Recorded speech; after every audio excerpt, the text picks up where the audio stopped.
Baik, selamat siang. Saya buka. Assalamualaikum warahmatullahi wabarakatuh.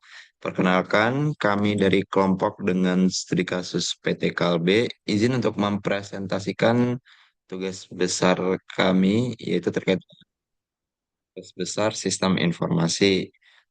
Kami beranggotakan 4 anggota dengan saya sendiri, Azam Abdurrahman, dengan NIM terakhir 18.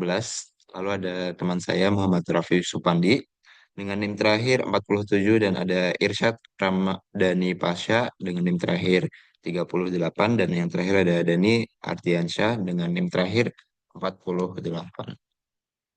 Next.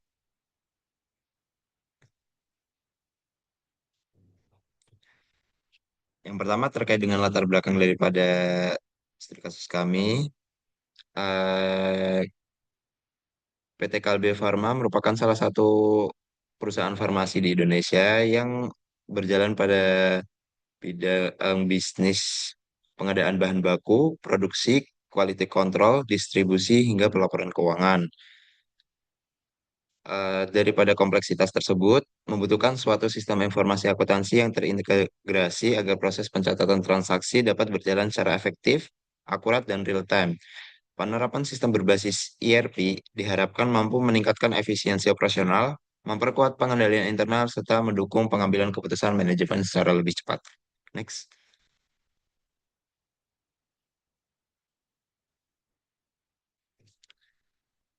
Lalu ada profil perusahaan.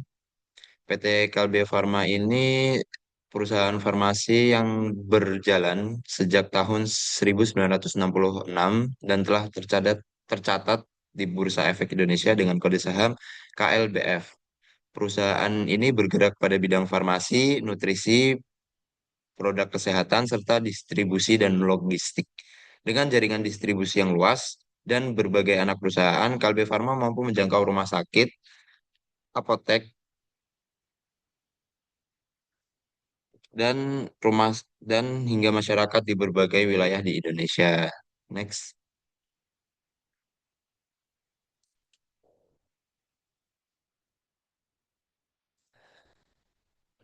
Selanjutnya ada bidang usaha yang dinaungi oleh PT Kalbe itu sendiri. Yang pertama terkait dengan divisi obat resep atau prescription pharmaceutical, pengembangan yang memproduksi obat-obatan resep yang digunakan oleh rumah sakit, klinik, dan tenaga medis. Lalu selanjutnya ada divisi produk kesehatan atau consumer health yang memproduksi berbagai produk kesehatan yang dapat diperoleh masyarakat secara bebas seperti vitamin, suplemen, dan obat bebas.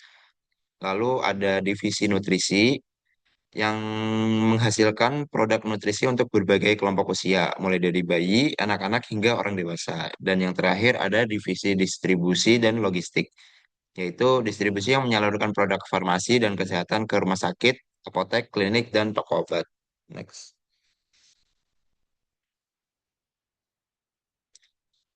Nah, selanjutnya di sini ada gambaran daripada proses bisnis dari PT Kalbe itu sendiri. Yang pertama terkait bagian pembelian, yang mana ketika kegiatan dimulai, mereka melakukan cek kebutuhan bahan baku. Pada saat pengecekan tersebut, maka akan mengeluarkan dua kemungkinan apakah stok itu mencukupi ataupun tidak. Jika stok itu mencukupi, maka bagian pembelian akan menerima catatan dan mencatat bahan baku yang diperlukan. Namun, jika pada saat pengecekan kebutuhan bahan baku tersebut tidak mencukupi, maka akan dibuatkan PO kepada pemasok dan selanjutnya proses dilanjutkan ke terima dan catat bahan baku. Lalu ada bagian produksi. Setelah pembelian itu dilakukan, maka proses produksi itu dilakukan. Nah, lalu akan dicek terkait dengan quality controlnya, apakah produk akan lolos quality control. Jika iya, maka akan simpan ke gudang produk jadi. Namun, jika tidak lolos, maka akan kembali lagi kepada proses produksi. Nah, setelah produk itu disimpan ke gudang, lalu bagian penjualan akan menerima pesanan dari pelanggan dan memverifikasi terkait dengan proses pesanan. Lalu mengirimkan produk ke pelanggan dan menertibkan faktur penjualan. Setelah itu masuk ke bagian keuangan. Bagian keuangan akan menagih piutang ke pelanggan dan menerima pembayaran dan dicek apakah eh, terkait dengan pembayaran sudah lunas atau belum. Jika sudah, maka akan update saldo ke kas dan piutang. Namun, jika terkait dengan pembayaran itu belum lunas, maka akan kembali lagi ke tahapan yang sebelumnya, yaitu terkait dengan tagih piutang ke pelanggan. Setelah update saldo kas dan piutang, maka bagian akuntansi akan mencatat jurnal transaksi dan setelah pencatatan tersebut akan diposting ke buku besar dan menyusun neraca saldo. Lalu bagian akuntansi akan menyusun laporan keuangan. Setelah laporan keuangan tersebut jadi, maka pihak manajemen akan mereview laporan keuangan tersebut dan mengambil keputusan bisnis daripada pencatatan yang sudah dilakukan. Jadi itu seperti itu terkait dengan gambaran proses bisnis. Nah, lalu di sini ada jurnal umum. Secara ringkas dapat dilihat pada bagian paling bawah, dapat dilihat dari total debit dan kredit di PT Kalbe Farma per 2025, yaitu kurang lebih pada angka 17 miliar dengan detail 17 miliar 448 juta rupiah. Eh, Terkait dengan jurnal umum ini, ada beberapa akun-akun yang tercatat terkait dengan kas, penjualan, persediaan utang usaha, beban gaji, beban administrasi, aset tetap, dan lain sebagainya seperti bisa dilihat pada gambar tersebut. Mungkin bisa next, akan melanjutkan dibacakan oleh teman saya. Oke, baik di sini saya akan menjelaskan bagian ledger account atau buku besar. Nah, dari ledger account atau buku besar ini berfungsi sebagai pengkelompokan dari data transaksi gitu.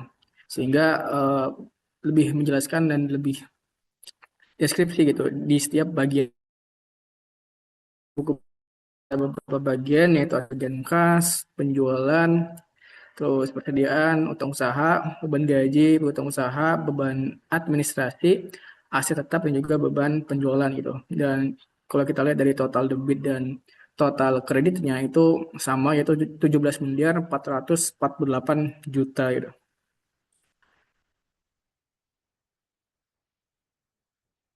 Nah, di sini apabila kita lebih spesifik lagi gitu per kelompok gitu ya, dari bagian kita lihat dari tanggalnya dari 1 Januari 2025 sampai 31 Desember 2025 itu saldonya 8 miliar 832 juta. Terus di bagian persediaan dan gaji di sini untuk apa nih? Apa ya?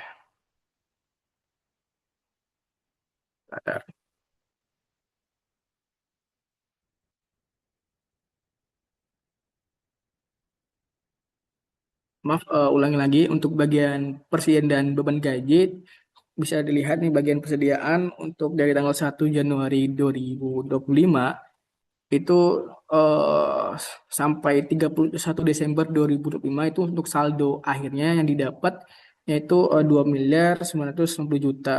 Terus untuk beban gajinya kita lihat juga sampai 31 Desember 2025 itu 700 juta gitu.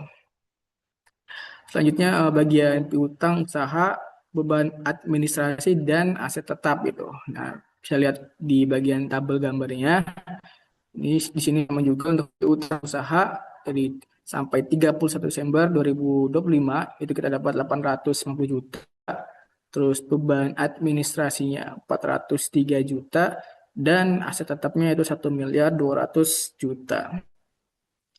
Terus bagian penjualan, utang usaha dan beban penjualan sini dari penjualan terlebih dahulu di sini dapat dari 31 Desember 2025 itu dapatnya 10 miliar 755 juta. Terus untuk utang usaha dapat 2 miliar 900 juta, terus beban penjualan 510 juta.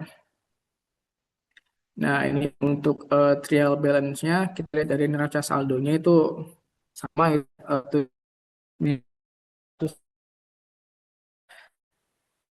terus lah penjualan 11 miliar 600 juta. Nah, ini untuk penyusutannya atau adjusting jurnal yang tadi sebelumnya di bagian tabel sebelumnya. Nah, di beban penyusutan dan akumulasi penyusutan itu nominalnya 120 juta, terus di beban pajak dan utang pajaknya 90 juta gitu. Jadi untuk ini akan dijelaskan oleh kawan saya atau Dani.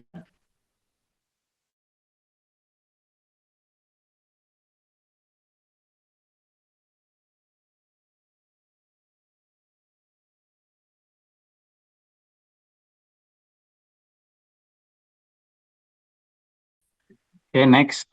Analisa laporan keuangan. Pada tahap analisis laporan keuangan, kami memfokuskan analisis pada rasio likuiditas yang terdiri dari current ratio, quick ratio, dan cash ratio. Kami memilih resiko likuiditas karena rasio ini dapat menunjukkan kemampuan perusahaan dalam memenuhi kewajiban jangka pendeknya menggunakan aset yang dimiliki. Berdasarkan hasil perhitungan current ratio PT Kalbe Farma Tbk sebesar 3,95 kali.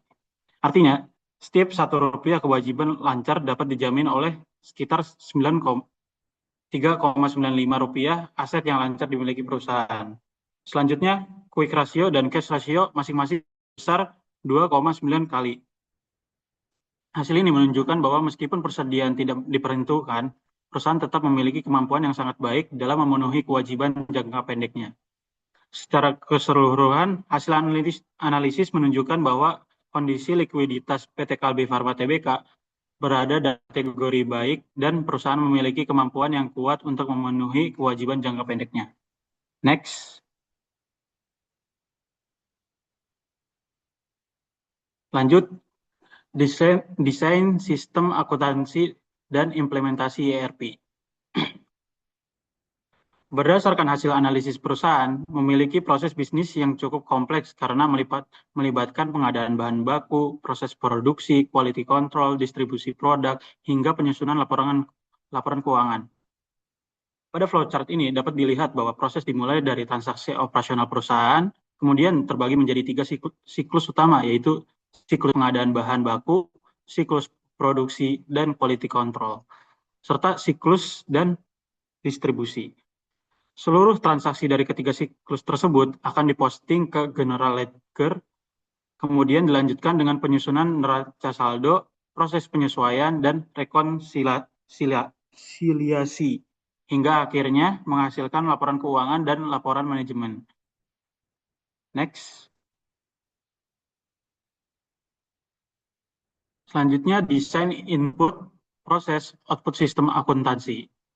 Pada slide ini ditampilkan konsep input proses dan output atau IPO dari sistem akuntansi yang kami usulkan.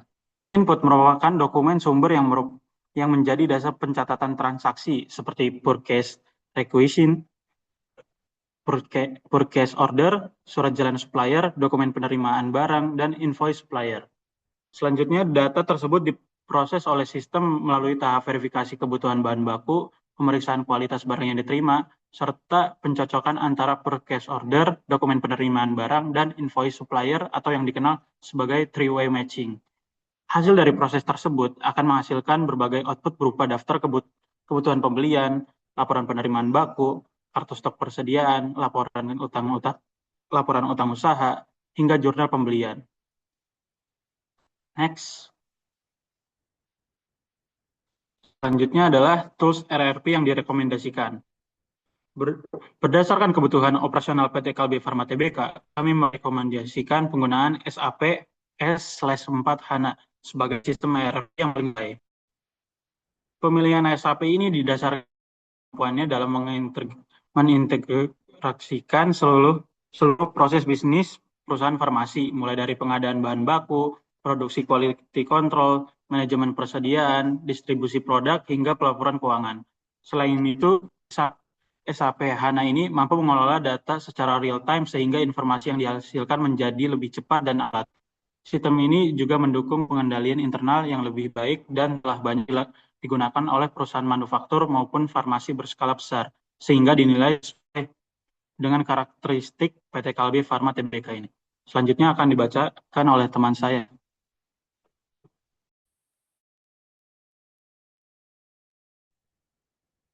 Baik, untuk di slide ini kesesuaian fitur ERP dengan kebutuhan perusahaan. Jadi untuk slide ini menunjukkan bahwa fitur-fitur yang tersedia di SAP S4 HANA ini telah sesuai dengan kebutuhan operasional PT Kalbe Farma. Sebagai contoh, kemudian digunakan modul material manajemen atau MM yang mampu mengelola proses requisition, proses order, penerimaan barang hingga data supplier secara terintegrasi. Untuk pengelolaan persediaan digunakan kombinasi modul material manajemen dan warehouse management sehingga nantinya itu perusahaan dapat memantau stok bahan baku maupun barang jadi secara real time. Perlu kami sampaikan bahwa yang ditampilkan pada slide ini hanya sebagian contoh sebagai gambaran umum. Pada laporan, kami telah menjelaskan lebih lengkap mengenai proses yang terjadi setiap modul ERP dengan kebutuhan perusahaan mulai dari proses produksi, quality control, distribusi, penjualan, hingga pelaporan keuangan. Untuk next, untuk di bagian dapat dilakukan secara langsung, tetapi harus juga dilakukan secara bertahap ya teman-teman, agar nantinya itu prosesnya transisi itu berjalan dengan baik. Untuk tahap pertama adalah persiapan proyek dengan membentuk tim ERP, yang nantinya itu dapat mengidentifikasi kebutuhan perusahaan serta menyusun rencana implementasi. Untuk tahap yang berikutnya adalah analisis dan desain sistem. Kemudian dilanjutkan dengan instalasi serta konfigurasi modul SAP S4 HANA. Nantinya, setelah sistem siap digunakan, perusahaan melakukan migrasi data dari sistem lama ke sistem yang terbaru.